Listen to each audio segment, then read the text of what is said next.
കണ്ണൂർ കണ്ണപുരം കീഴറയിൽ വാടക വീട്ടിൽ വൻ സ്ഫോടനം. ഒരാൾ കൊല്ലപ്പെട്ടു, 2 പേർക്ക് പരിക്കേറ്റതായും വിവരമുണ്ട്. വീട് പൂർണ്ണമായും തകർന്നു. പുലർച്ചെ 2 മണിയോടെയാണ് സംഭവം. Kannur city police commissioner Nithin Raj IPS നേതൃത്വത്തിൽ പരിശോധനകൾ ആരംഭിച്ചു. നമ്മൾ റോട്ടും ഓടും ഇതെല്ലാം കണ്ടത്. അന്നേ പിന്നെ അനിയനെ വിളിച്ചു.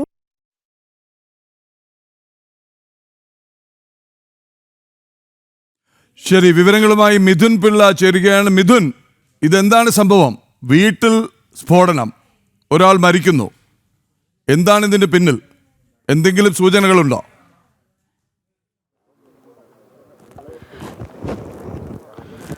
പ്രതിപിള്ള ഇന്ന് പുലർച്ചെ ഏതാണ്ട് 2 മണിയോടുകൂടിയാണ് ഈ ഒരു സംഭവം നടക്കുന്നത്. ഇവിടെ കണ്ണപുരം കീഴറയിലുള്ള വീട്ടിൽ ഒരു ഉഗ്ര സ്ഫോടനം ഉണ്ടാവുകയായിരുന്നു.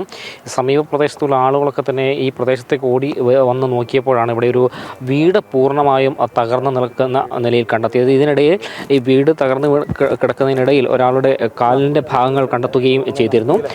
ചില സ്ഫോടക വസ്തുക്കളുടെ ഭാഗങ്ങളും ഇവിടെ നിന്ന് കണ്ടെത്തിയിട്ടുണ്ട്. ഇപ്പോൾ അത് നമുക്ക് ദൃശ്യത്തിൽ കാണാൻ വേണ്ടി കഴിയുന്നത് ഈ സ്ഫോടനത്തിൽ മരിച്ച ഒരാളുടെ മൃതദേഹം പോലീസും ഫയർഫോഴ്സും ചേർന്ന് അവിടെ നിന്ന് പുറത്തേക്ക് കൊണ്ടുവരികയാണ്. അതായത് 2 പേരാണ് ഇവിടെ താമസിച്ചിരുന്നതെന്നാണ് ഈ പ്രദേശവാസികൾ പറയുന്നത്. ഇവർക്ക് ഈ നാട്ടുകാരുമായി അധികം ബന്ധമുണ്ടായിരുന്നില്ല. ഇവർ എവിടെയുള്ള ആളുകളാണ് എന്നതിനെ സംബന്ധിച്ചും ഇതുവരെ ഒരു വ്യക്തമായ ചിത്രം കിട്ടിയിട്ടില്ല. നാട്ടുകാരുമായി അത്ര സഹവാസത്തിലില്ലാത്ത ആളുകളാണ് ഇവിടെ ഉണ്ടായിരുന്നത്. അവർ വന്ന് സ്ഥിരമായി ഇവിടെ വന്ന് പോകുമായിരുന്നു. നാട്ടുകാർക്ക് ഇവരെക്കുറിച്ച് കാര്യങ്ങളൊന്നും അറിയാത്തത് കൊണ്ട് തന്നെ ഇത് എവിടെയുള്ള ആളുകളാണ് എന്നതിനെക്കുറിച്ച് ഓരോ സംശയങ്ങൾ നിലനിൽക്കുന്നുണ്ട്. ഇപ്പോൾ ഈ സംഭവവുമായി ബന്ധപ്പെട്ട് ഇത് പടക്ക നിർമ്മാണത്തിനിടെ പൊട്ടിയതാണെന്നൊരു സംശയം കൂടി പോലീസ് പ്രകടിപ്പിക്കുന്നുണ്ട്. കാരണം ഇവിടെ ചിതറിത്തെറിച്ച സാധനങ്ങളിൽ ഈ വലിയ പടക്കത്തിൻ്റെ എന്ന് തോന്നിക്കുന്ന രീതിയിലുള്ള ചില സ്ഫോടക വസ്തുവിൻ്റെ ഭാഗങ്ങളൊക്കെ തന്നെ ഈ ഒരു ഭാഗത്ത് നിന്ന് കണ്ടെത്തിയിട്ടുണ്ട്. നിലവിൽ Kannur city police commissioner Nithin Raj IPS നേതൃത്വത്തിൽ ഈ പ്രദേശത്ത് പരിശോധന നടത്തുകയാണ്. അതിനുശേഷം അദ്ദേഹത്തിൻ്റെ പ്രതികരണം നമുക്ക് തേടാൻ കഴിയുമെന്ന് തന്നെയാണ് പ്രതീക്ഷിക്കുന്നത്.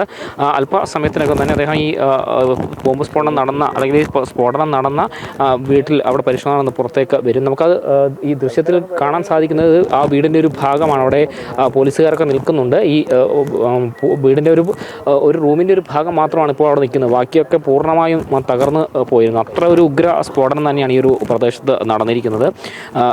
ഈ സ്ഫോടനത്തിൻ്റെ ഒരു ഞെട്ടലിൻ്റെ ആഘാതത്തിൽ നിന്ന് ഈ പ്രദേശവാസികളൊന്നും മുക്തമായിട്ടില്ല എന്ന് തന്നെ പറയേണ്ടിയിരിക്കുന്നു. അത്രയേറെ വലിയൊരു സ്ഫോടനമാണ്. പുലർച്ചെ 2:30 ആണ് ഈ 2 മണിയോടുകൂടിയാണ് ഈ സ്ഫോടനം ഉണ്ടായത്. ഈ സമീപ പ്രദേശത്തെ വീടിൻ്റെ ഓടും മറ്റും തകർന്നിട്ടുണ്ട്. വീടിൻ്റെ ജനാലകൾ പൊളിഞ്ഞിട്ടുണ്ട്. അത്ര ഭീകരമായൊരു സ്ഫോടനമായിരുന്നു. 1.5-2 കിലോമീറ്റർ അപ്പുറം വരെ ഈ ഒരു സ്ഫോടനത്തിൻ്റെ ശബ്ദം കേട്ടിരുന്നു എന്ന് വീട്ടുകാർ ഈ പ്രദേശവാസികൾ ഉൾപ്പെടെ പറയുന്നുമുണ്ട്. പ്രദീപ് പിള്ള. ശരി, മിഥുൻ പിള്ളയാണ് വിവരങ്ങളുമായി ചേർന്നത്.